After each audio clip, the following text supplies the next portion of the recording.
Good morning, Hoosiers, and welcome back to Season 7 of the Bloomington Breakfast Club. I'm Juliana Mary, here with my co-host, Michael Skiles. It feels so good to be able to say that again. And we are so glad to have you back, Jules. Even though things might look a bit different this year, we are so happy to be back in the studio, bringing all your pop culture updates and featuring local artists, businesses, and students making a difference in our community. I couldn't agree more. For our first guest today, kicking off Season 7, we have the co-president of YesTheory IU to show us how they inspire students to seek discomfort. Grab your cup of coffee, Hoosiers. It's gonna be a great morning.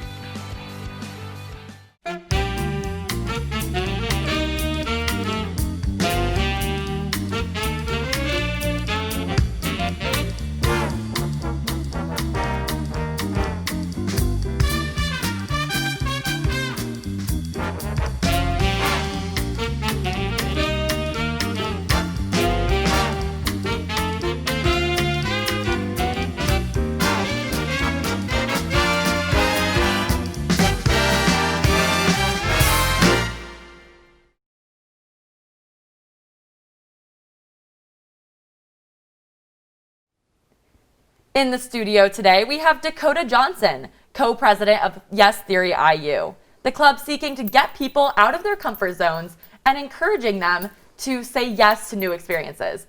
Dakota, thank you so much for being in the studio with us today. Yeah, thank you guys for having us. So tell us about the inspiration behind the YesTheory Club. Yeah, so it all started, it's based off of a YouTube channel called YesTheory. It's the same name. It's these three guys now who believe that getting outside of your comfort zone is what makes you grow and allows you to have these new experiences and what really allows you to take life to the next level. And they have this YouTube channel and they started a Facebook page off of it, and it's just a community for the people who watch their videos to connect. And that's when I met a small group of people who are from Indiana and who watch their videos, and even a smaller subset who go to IU. And one day we all decided to get together and we got on campus and we wanted to do something cool, so we passed out flowers to strangers. So the first time I'm ever meeting these people, I'm going to Kroger with them and getting flowers from their section, and then we set up a table at the sample gates and and then we're passing out flowers to people we've never met before. And it's weird because people were avoiding us, but we were selling something or promoting something. Yeah. But really we just wanted to make their days better, and people kept asking us what is this? So we were let's start a club out of it since people are interested, and then we did. That's awesome. I absolutely love watching the YesTheory guys. They do the craziest challenges. It's great. What are some of the events that are the most memorable, maybe your personal favorite that you guys have done as a club together? Yeah, my personal favorite was a dance that we put on, a formal dance. We called it Formally Yes. I actually DJ'd it because I'm getting into music and that kind of stuff and wanted to try it out, and it was a lot of fun. Everyone dressed up, they came, and it was a charity dance, so we raised a lot of money for charity. We raised over $200 for local charities, and it was a great time. That is so awesome. I love all the events that I've seen you guys do on campus. I know that you guys just had a scavenger hunt. So tell us a little bit more about the changes that your club has had to make this year due to the COVID restrictions. Yeah, most of our events last year were big in-person events, and then this year that's not allowed anymore, safe anymore. So what we did to navigate that is we're still having about 4 events per month, but 2 of them are going to be online, and then this month 2 of them were in person. We had a scavenger hunt, and then we're having a lake day where we minimize the people who are there and make sure we're following restrictions and wearing masks and that kind of stuff. But we're really having to get creative. With the scavenger hunt, we had to stagger start times and pair people up instead of in smaller groups, so we can really minimize exposure and that kind of stuff. That's great. Yeah. So where can people find YesTheory IU? How do they get involved? How do they join? Yeah, you can find us on our social media. We're most active on Instagram at YesTheory IU. I'll go through what we're offering this year. We're offering events about 4 times a month. We offer a mass member meeting every month, which is like some kind of discussion or workshop on a certain topic. We've done public speaking, we've done connection, goal setting, that kind of stuff, and really we want to give you something that you can walk away with. And finally, we rolled out families this year, which are small groups. Right now they're about 6 people. And if you feel comfortable meeting in person, we can put you in groups where you can meet in person with these people and have that small group interaction where you can meet people. So a lot of people have been craving that but haven't really gotten to have that in a safe way yet. So we want to provide that as well. That is so great. I'm so glad you guys are finding creative ways to make it work this year and, make the most of these unpredicted times. So thank you so much for being here with us today. And be sure to check out YesTheory IU. Now we are very excited to be introducing a new segment to the club this season. Caroline Parks will be trying out new foodie spots around Bloomington on BTown Yums with Caroline. This week she visited Rush Bowls and the new juice shop on the square, Soul Juice. Hey guys, welcome to BTown Yums with Caroline. Today we are going to be trying a bunch of different healthy places, juices, bowls. Today we are at Rush Bowls and we're going to interview them and learn a little bit more about their place.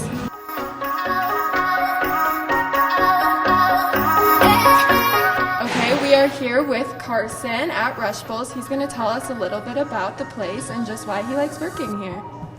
Yeah, Rush Bowls we are a store located in Bloomington, Indiana, right off campus, and we specialize in natural blended fruit Rush Bowls and smoothies. And I just got hired here about a month ago, and so far it's been a lot of fun, and I really enjoy working here.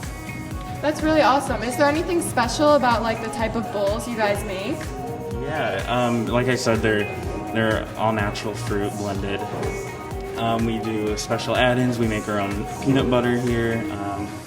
And we just make them. We like to make them special made to our customers' liking. So if they have any substitutions or allergies, we can change that. So yeah, we like to do that here. That's really awesome. Well, thank you for talking to us about it. It was great to meet you. And guys, come visit Rush Bowls. Come check it out. Up next on the agenda for today's healthy food journey around Bloomington is Soul Juice. We're located right downtown in the square of Bloomington.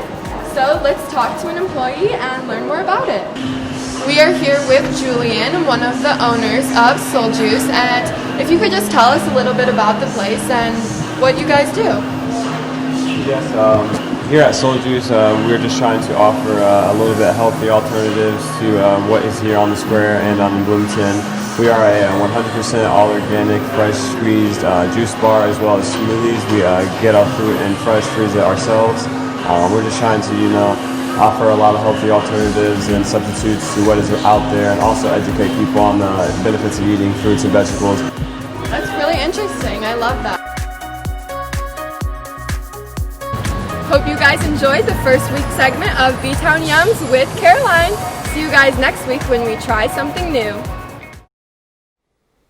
Let's kick the show off with our very necessary, unnecessary updates segment where we give you this week's pop culture headlines.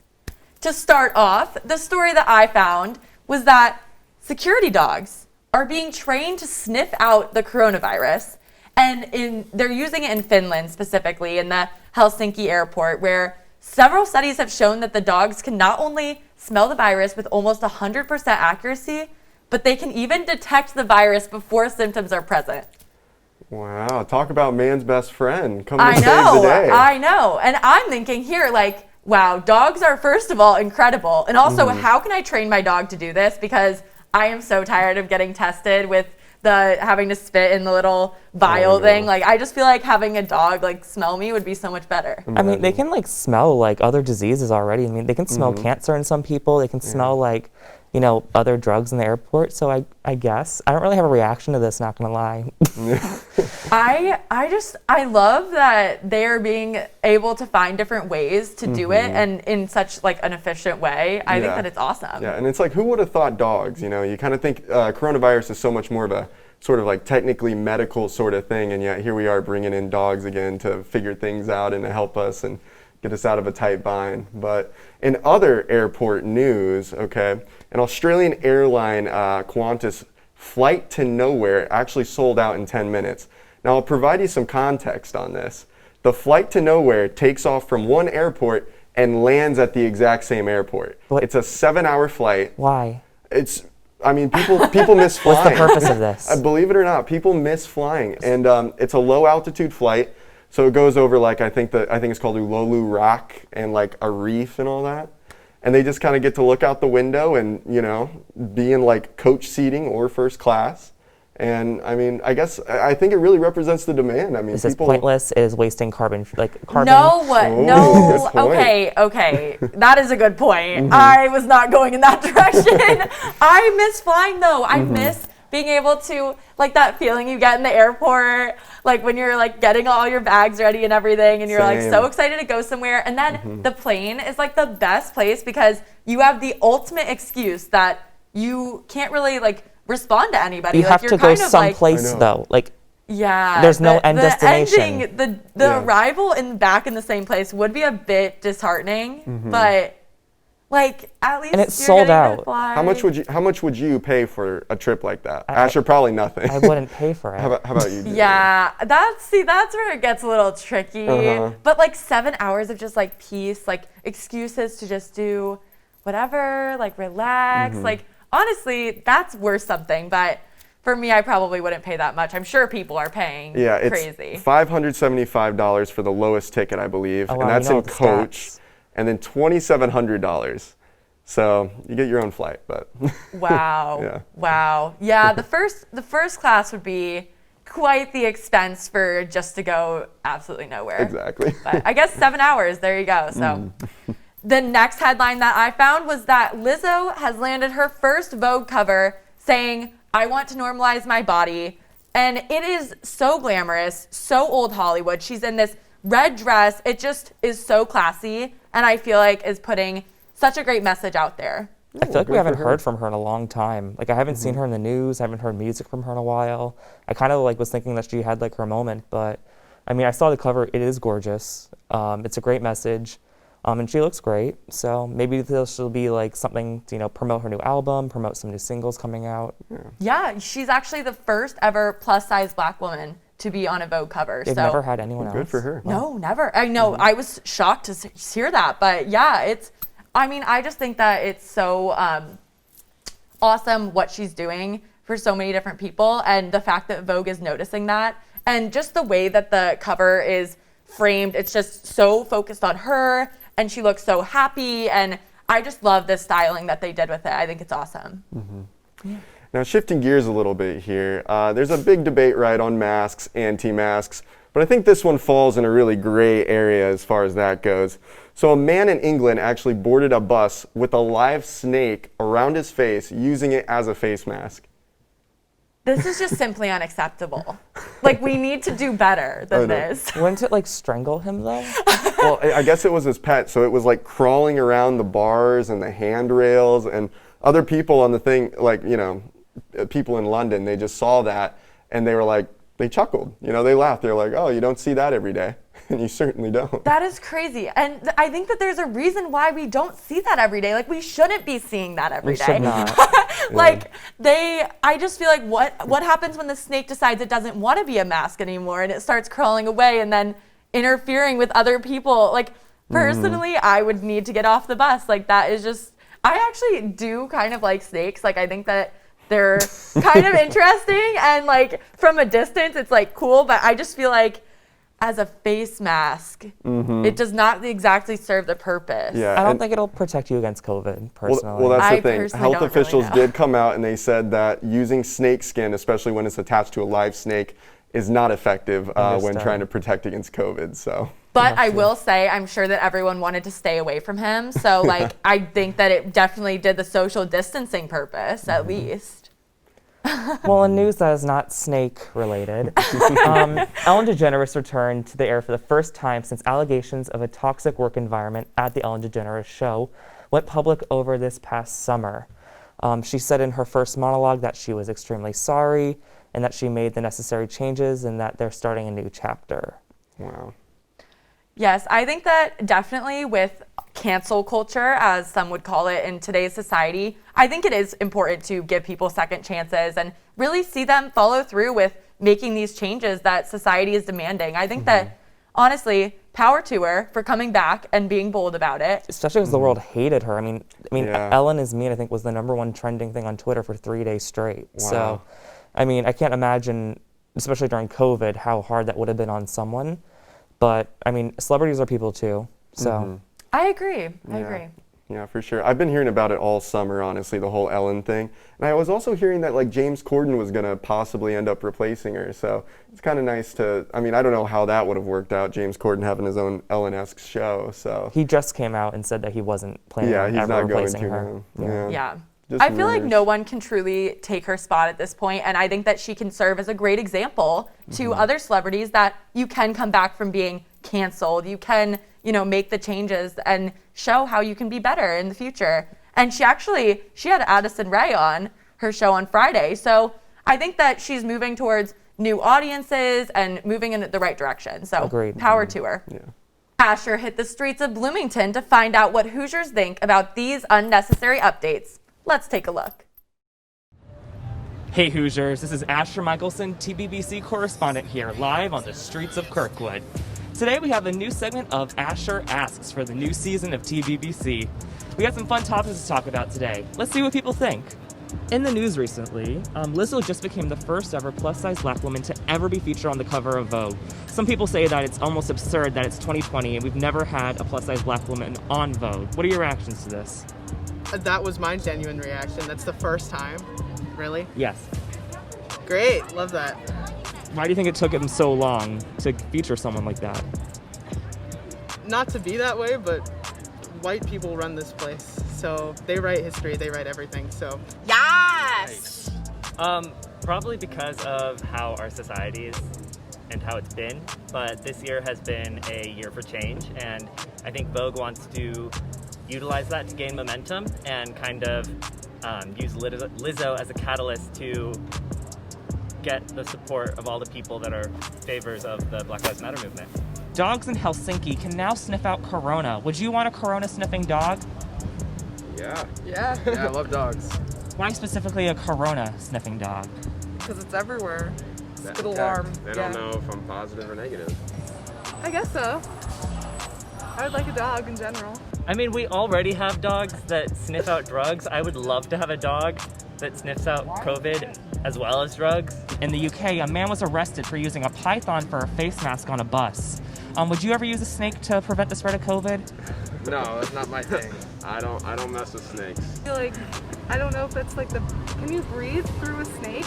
Do you think pythons would be good for the stop of the spread of COVID? No, but the audacity of that guy, that's so powerful. So Hoosiers, dogs in Helsinki, they can sniff out Corona, and that's pretty amazing. You shouldn't be using pythons as face masks, and it's been way, way too long for a plus-size black woman to be on the cover of Vogue. And all your pop culture unnecessary updates, this has been Asher Asks. Back to you guys. Thank you for tuning in to our very first episode of Season 7. Be sure to tune in every Monday for all the latest on all things Bloomington and pop culture news. And be sure to follow us on all social media at BTown Fast Club. And if you are interested in joining our TBBC team, please contact Amy at amygala@iu.edu. This has been Juliana Mary and Michael Skiles for IUS TV's morning show, The Bloomington Breakfast Club. Have a great week, Hoosiers.